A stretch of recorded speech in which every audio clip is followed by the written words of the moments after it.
On July 6th, we rose early to fly to Kunming.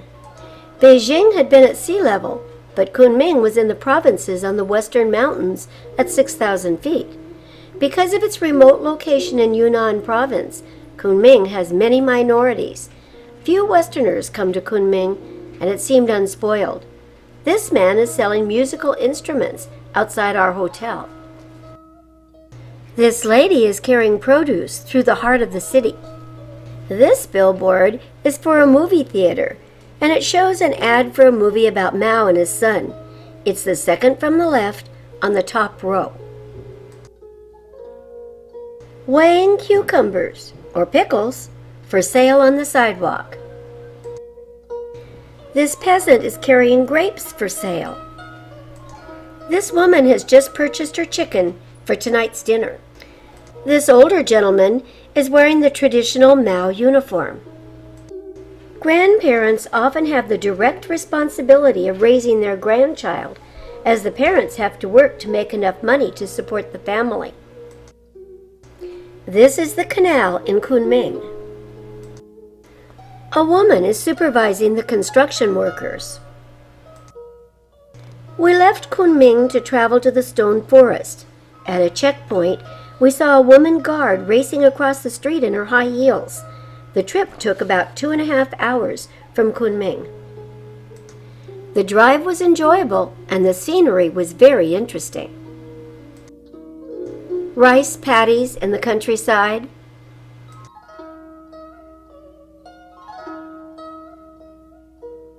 We stopped at a lake for lunch.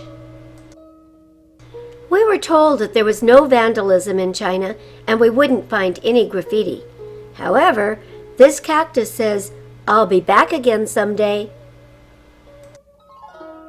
I couldn't resist this beautiful hand-embroidered art after watching the artist work on another. Notice the shades of color on the children's clothing. While it cost me 200 yuan, $40 US, it represents much time and skill. One of my Fulbright colleagues couldn't resist the 100 children embroidered on silk.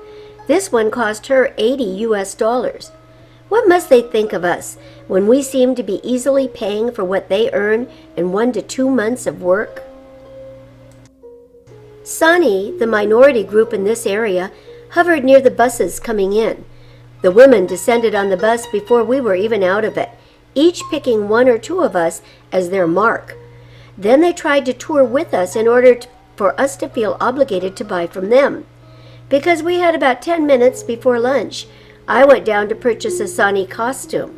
At least 30 women came running towards me, trying to pull me to their stands. As soon as they knew I was really interested, they started dressing me, trying on different articles of clothing right over my own. I purchased the entire outfit for 125 yuan, about $25 US. Sani people outside the Stone Forest.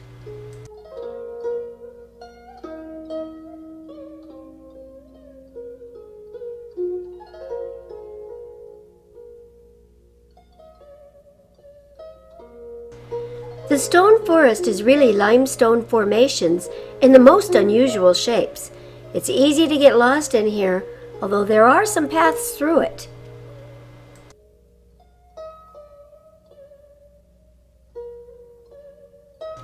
However, some of the paths were very narrow, and some of the Fulbright scholars felt it a tight squeeze.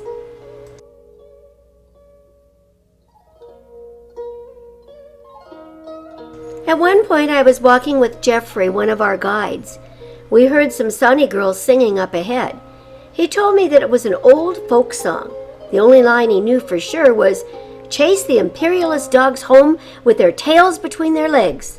He immediately apologized and stated that it was a revolutionary song before the United States and China had become friends. These Sani people asked me to be in the photograph with them. Water buffalo go right through the village. You can tell water buffalo by their skinny legs. These are the shops outside the entrance to the Stone Forest.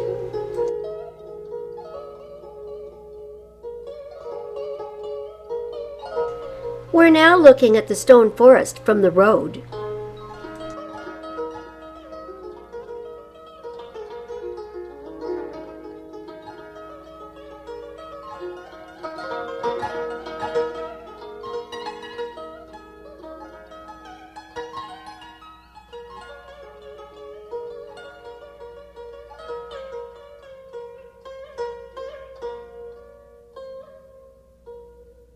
Back in front of our hotel in Kunming, we found blind masseuses who were willing to give us inexpensive massages.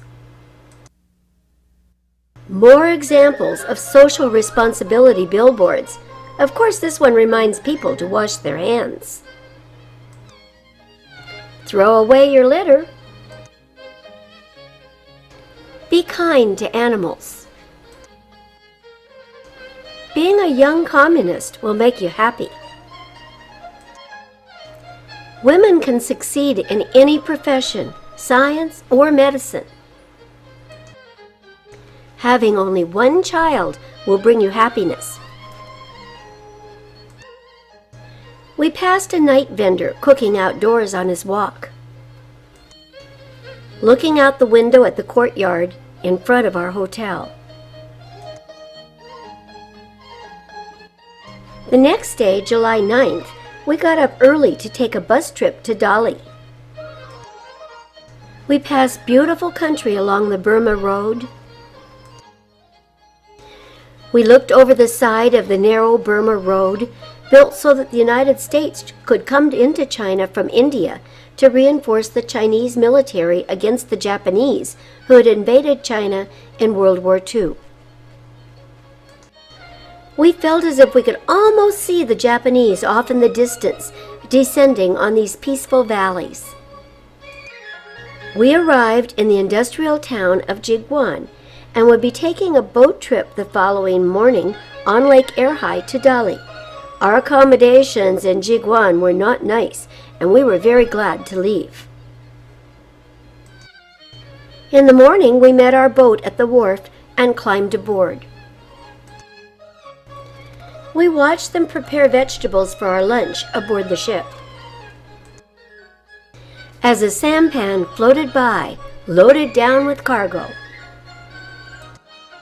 Looking back on Jiguan, a place that we were glad to have left. The gangplank down from the boat was narrow and steep. We had stopped at a Buddhist temple outside Jiguan, and we were expected to climb all those stairs. As we struggled up, we saw young military boys running up and down. At the top, we had a lovely view of the lake. This lake is the source of the Mekong River that flows through Vietnam. Then we had a depressing view backwards. We discovered there was a road up from Jiguan on the backside, making it totally unnecessary for us to have climbed all those stairs. At least my friend Kelly and I got to ride a tiger. The boat trip was lovely, with temperatures only in the 70s.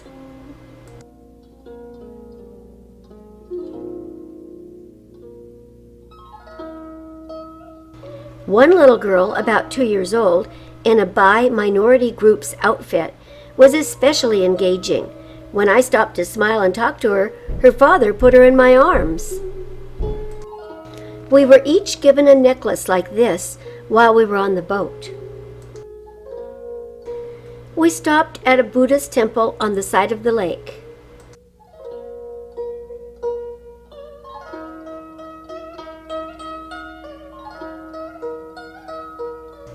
These people are making an offering and saying a prayer to Buddha. We saw a temple in the middle of a very small island in the lake. This is the Big Belly Buddha, as we dubbed him.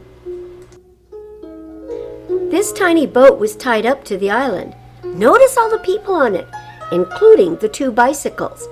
A man is standing on the very edge of the boat next to it, with his toes dangling over. After getting off in Dali, we went first to the butterfly pool. Supposedly, two young lovers who were unable to marry due to an illicit romance threw themselves into this pool to commit suicide. As soon as they did, butterflies rose out of the pool, and their bones at the bottom formed the shape of a butterfly. The Bai people are the dominant minority group in this area, but many other minorities also reside in the Yunnan province.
These are rice paddies outside of Dali. Entering the narrow street of Old Dali, built in 92 BC, we came first to a clothing manufacturer. Notice the spelling of clothing store. As in traditional buildings, you have to step across a big beam in order to enter this establishment. Always, food is prepared for sale right on the sides of the street. This narrow street is for walking only. Cars are not allowed here. In the park, the men are gathered around for a game of mahjong. I love this photo of an old couple on the main street of Dali. I just couldn't resist. Another costume for me. This time a Mao dress, similar to what many of the peasants were wearing. This man was delighted to have his photo taken with me.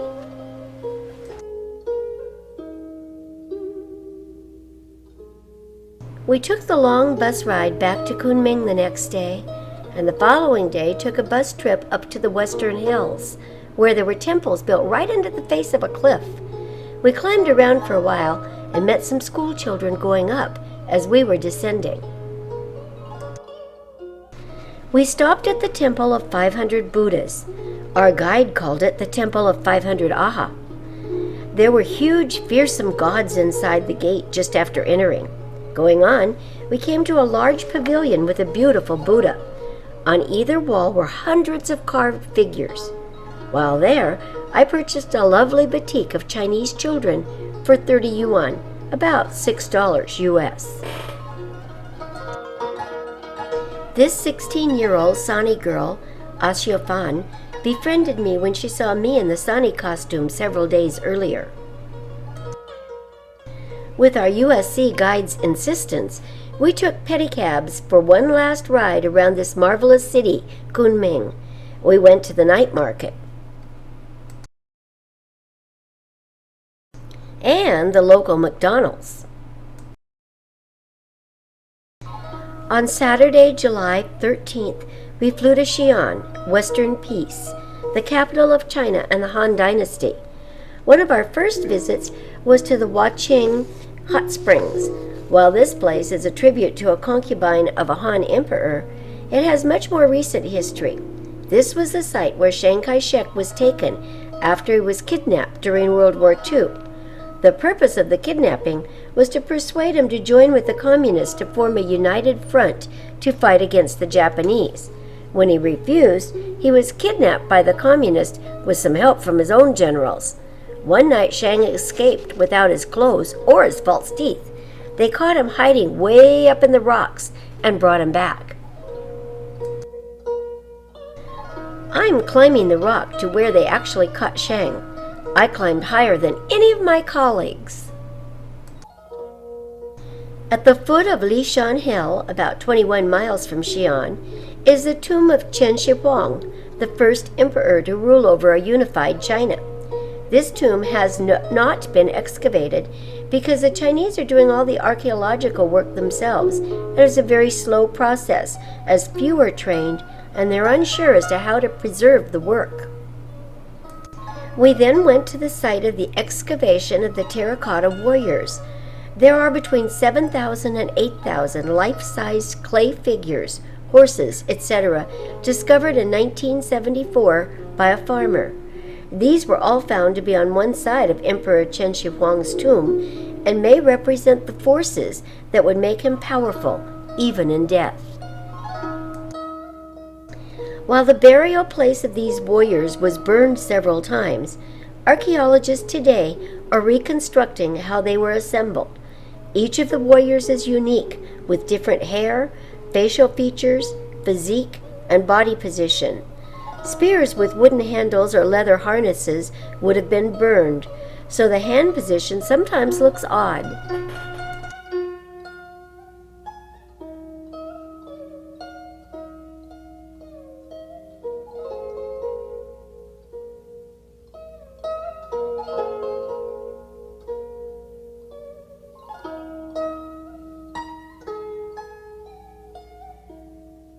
Most terracotta warriors are not intact when they're first dug out. These terracotta warriors are in various stages of reconstruction. These have been reconstructed and are in the site's museum. We went to a factory that made replicas of the terracotta warriors. I purchased one 8-inch replica of a 5-foot soldier. I also purchased a wood block print of a warrior. Afterwards, we went to the Banpo Museum and toured the archaeological site of a village of 6,000 years ago. This village recreates the Neolithic times, and there are remains of the houses that were inhabited by the villagers. There are also storage pits, tombs, and kilns for firing pottery that were found there. This bowl is over 6,000 years old. This is a recreation of how the village might have looked.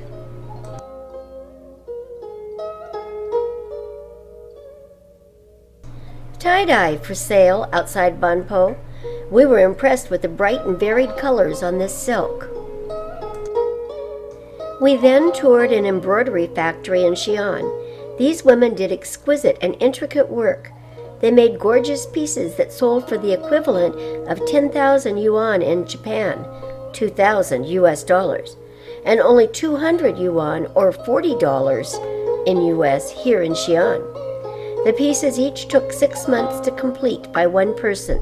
The workers were skilled and paid 200 yuan a month, working 48 hours a week. Some of the girls appeared to be as young as 13 or 14. This is an example of this type of embroidery. The design is the same on top as it is on the bottom. This is the Xi'an Hilton, outside our own lesser expensive hotel window. This is just below, where the Xi'an citizens actually live. These are solar water heaters on top of the buildings.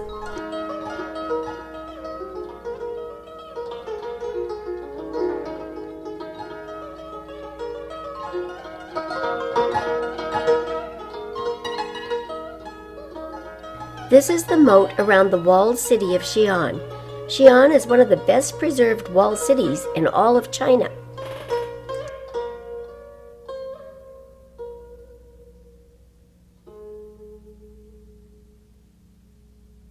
This is the Xi'an Guard Tower and part of the wall.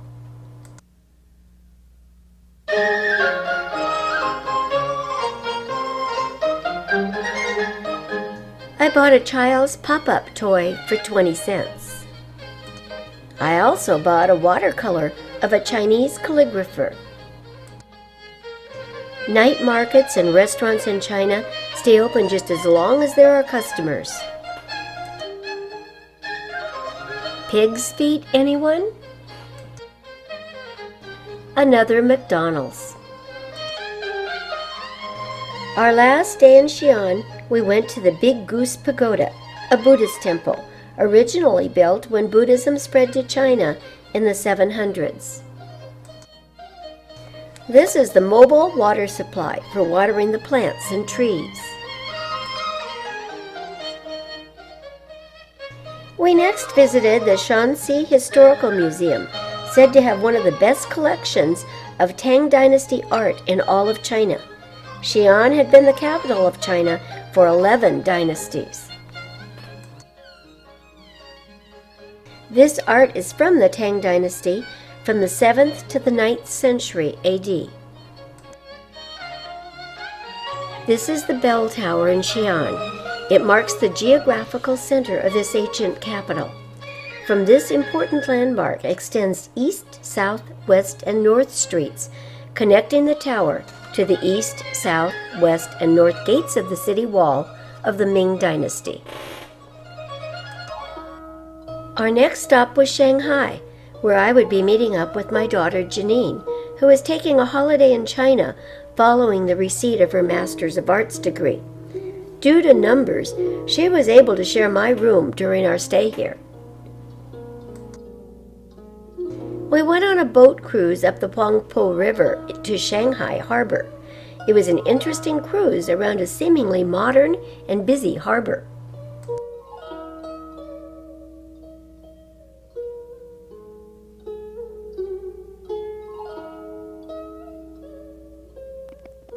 We visited a women's federation where they talked about the struggles of women in China today.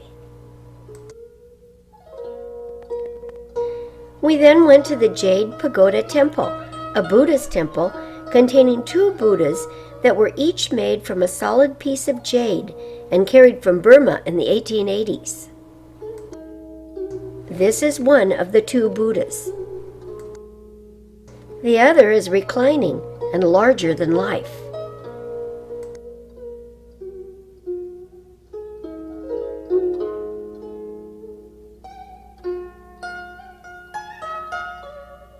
Walking around Shanghai, Janine and I found this beautiful empty ballroom near the Arts and Crafts Center. We passed a stereo equipment store that was just opening with much ceremony. This is shopping on Nanjing Road in Shanghai. This silk factory was just outside of Shanghai. These are silkworms with their mulberry leaves that they eat. This is the sorting room for sorting the cocoons. These cocoons have been sorted. Some are single and some are double. Here they're boiling the cocoons to start loosening the filament. The thread reel machine is used for unwinding the cocoons and twisting many single filaments into thread. Each cocoon has one continuous filament. 12 to 16 strands are twisted together by machine as they unwind. As the cocoons are unwinding, they're at different lengths. As each nears its end, a worker adds a new cocoon and attaches it to the ending or broken filament. Double cocoons are opened and they'll become silk quilt batting. 8 double cocoons are stretched over a U-frame like mitten on a hand. 8 of the small 8-layered mittens are then stretched over a larger U-frame. A team of workers take each large layered mitten and start stretching it into a large rectangle. The mitten takes a lot of effort to stretch out evenly into a layer for the quilt batting. Many layers are stretched out to form one quilt batting. Some will be made into lightweight batting by using fewer layers, and some have more layers for a heavier quilt. The completed batting is then put between two cloth sheets and sewn in. The batting quilt will be put into a duvet before being used as a blanket. They are much like a down quilt, light and warm. Our group attended an acrobatic show that evening, much like a circus, except without any animals at all. The next day, we visited the Yuyuan Gardens, 450 years old, during the Ming Dynasty. These are classical Chinese gardens. Several dragons adorn the roof of these buildings in the gardens.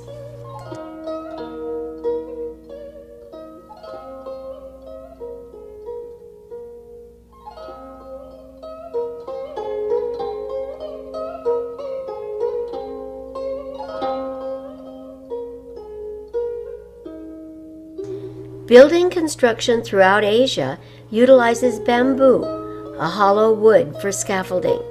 It was curious to us as it doesn't seem very sturdy. In downtown Seattle, when a building is being renovated, a fence is put up several feet away. This keeps pedestrians from getting too close should anything fall.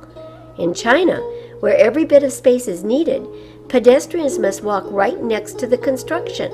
Therefore, on the outside of the wooden scaffolding, they put up straw mats to help protect passers-by from dust and debris. It also helps to keep the rain and wind out and to cure the cement.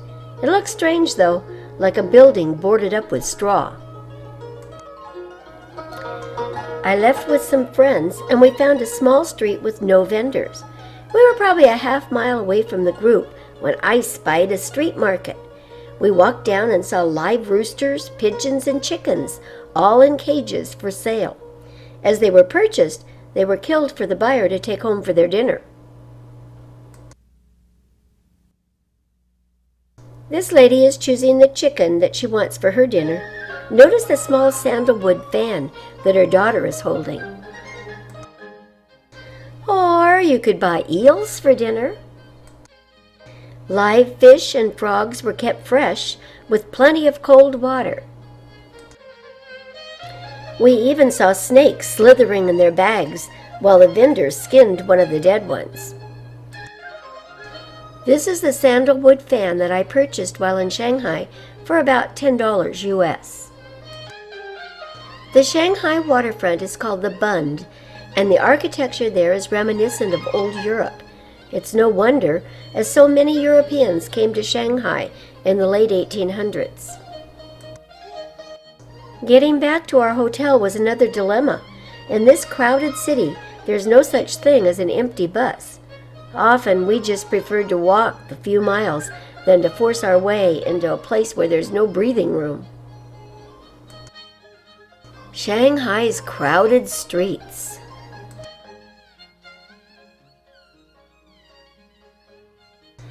We awoke early the next morning to watch the elderly begin their day with breathing exercises and Tai Chi. Next, we flew to the island of Hong Kong, which has belonged to China again since 1997, when the British were forced to give it back. Our flight was easy, but there was no one to meet us with all of our luggage and all of that heat. Some of us went for a night walk around the city. Hong Kong comes alive after dark.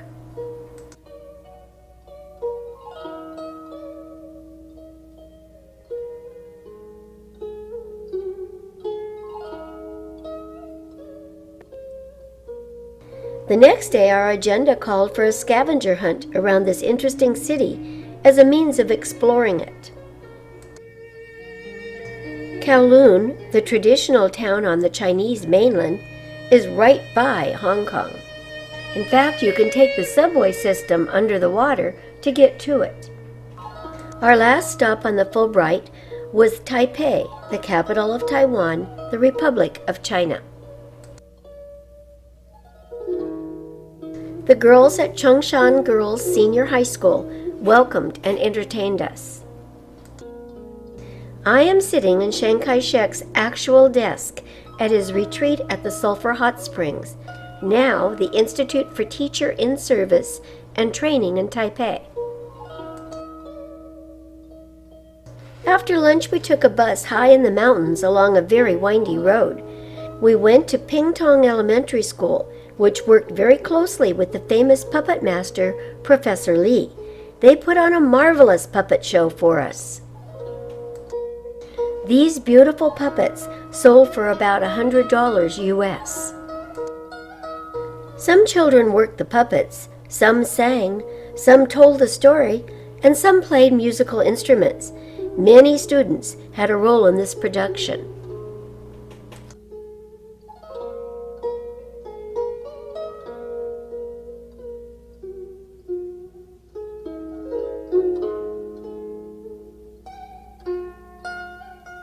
The famous puppeteer, Mr. Lee, posed with me. The children all came out to wave goodbye to us. We loved the huge globe in front of their school. Back in Taipei, we stopped at a museum before going to dinner. This is a beautiful example of a pelican for carrying the emperor. These are some of the huge woks in the kitchen of Wesley Girls High School. The language lab at Wesley, an art classroom, a science classroom. The National Museum of the Republic of China holds 5,000 years of Chinese history. The art was just being removed from Beijing prior to World War II and the Japanese invasion. When the threat was at its greatest, the Kuomintang, under Chiang Kai-shek, sent most of the treasures to a southern province. After the war, the communists overthrew the national government and forced Chiang out of China to the island of Taiwan, then called Formosa by Westerners. He was able to escape with most of the national treasures. This is Chen Shufang, Sherry, at the front entrance to the museum. Sherry was to be my host for a homestay. To reach her home, we had to take a train. This is the central train station, complete with a large movie screen. The entire second floor of this enormous building was a huge department store. Sherry and her husband welcomed me into their home.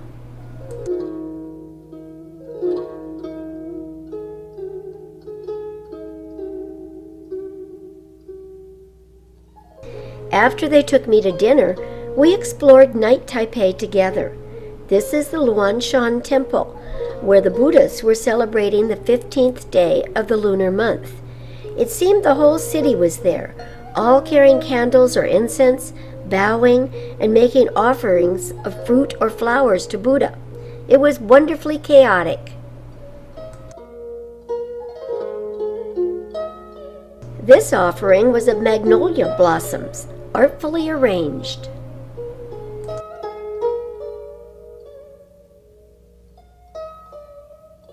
Next, we went to the snake market, a tourist night market.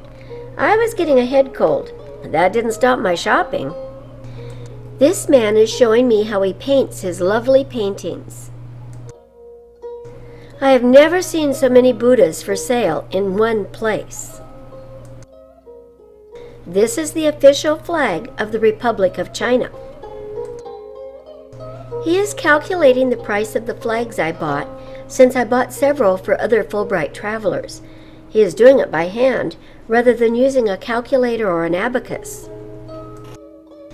Returning back to Sherry's home, we saw all of the night lights of Taipei. The next morning I was quite sick, and Sherry took me first to a department store to try to find me some medicine. Finally, she took me to a traditional Chinese pharmacist. He asked me about specific symptoms, and then went to his unmarked jars to take out spoonfuls of strange substances. He put together some herbs, pulverized them with a mortar, and divided them on 8 papers, a 2-day supply. Then he told me, "The bitter, the better."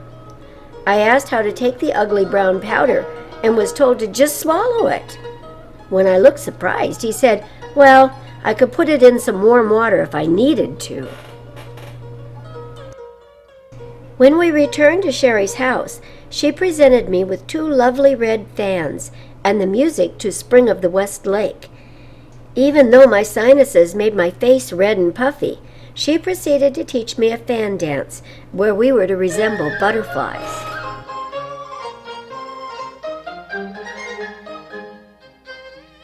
Fulbright and Chinese teachers watching me take my medicine at our farewell banquet.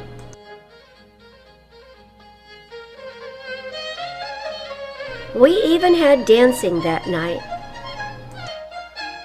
Sherry and I entertained the group with our dance.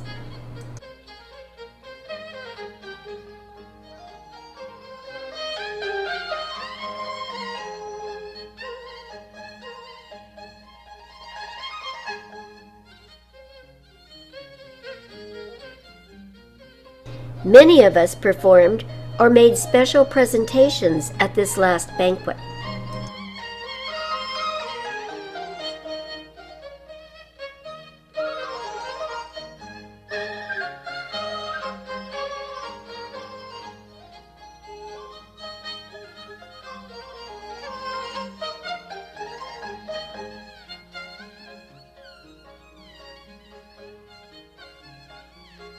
I said goodbye to my Fulbright friends and my new Chinese friends and flew back to Hong Kong to meet up with my daughter Janine. We were staying on the mainland in North Kowloon in an inexpensive youth hostel, and we walked around the streets for a while after dark.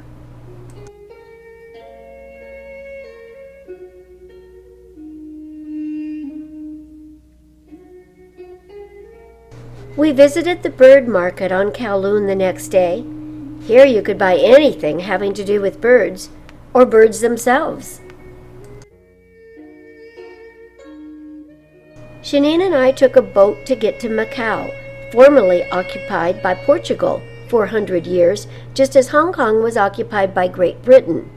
Macau returned to Chinese rule in 1999.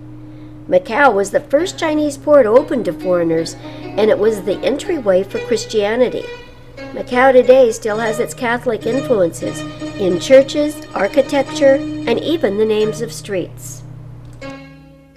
The next day, Janine and I took the subway from Kowloon to Hong Kong and then boarded a bus to take us over a windy, steep road to the other side of the island. There we saw many contrasts. Beautiful beaches covered with pollution. Rickshaws waiting by modern Mercedes and Rolls Royces. Modern high-rises. Next to sampans in the fishing harbor at Aberdeen.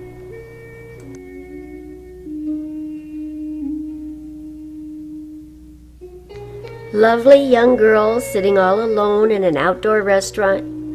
This was really my daughter Janine. Hong Kong impressed us, however. While with the Fulbrights, I stayed in the Park Lane Radisson. This was our view from the 27th floor. Below us was Victoria Park. Upon returning to our own modest room in Kowloon, Janine and I packed for the next leg of our journey, 3 weeks in Thailand. Zaijian, China, it's time to return home.